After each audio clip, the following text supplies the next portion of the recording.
future of Pop Warner football and cheerleading in Riviera Beach is in question this evening.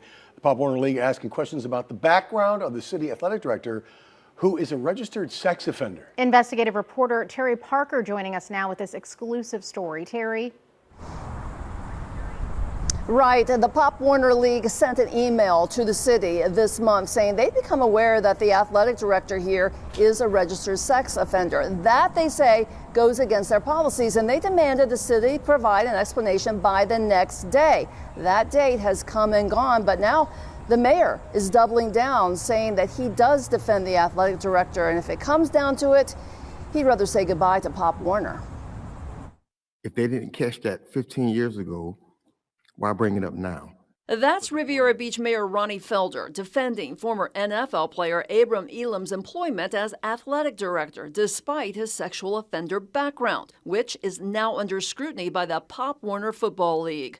The Treasure Coast Football Conference emailing the city last week. If Abram Elam is associated in any manner with the Riviera Beach Pop Warner Association, the association will not be permitted to participate in the Pop Warner program. I really think it's a low blow.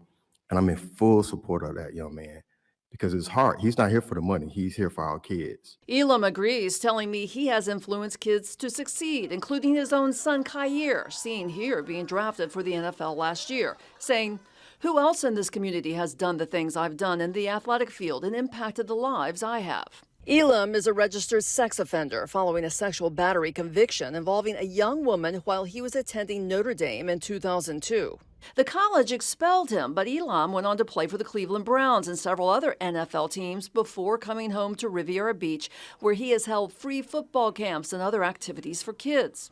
Last year, he signed a contract as an outside contractor to become the city's athletic director, which someone reported to the Pop Warner program.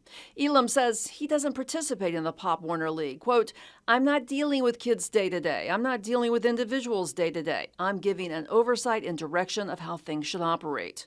Now, the city is asking Pop Warner for more insight on its policies. So I would fight for him to the end. And I just think it's disappointing that people will go to the lengths to try to just kill his name and kill his characters. And I spoke to the mayor again today, and he tells me that the city attorneys are asking Pop Warner if it matters if the conviction was for a crime against an adult victim, not a child. And he says if it turns out that the league says Elam cannot be involved, he is willing to find another kids league. Felicia and Todd. All right, and Terry, you know, the Pop Warner program, big part of Riviera Beach's youth programs. That's absolutely right. In fact, both the football and the cheerleading teams made it to nationals in recent years. So right now out on the marquee, there's a big sign telling parents to come ahead and sign their kids up. But Mayor Felder says they can always find another league if Pop Warner bows out.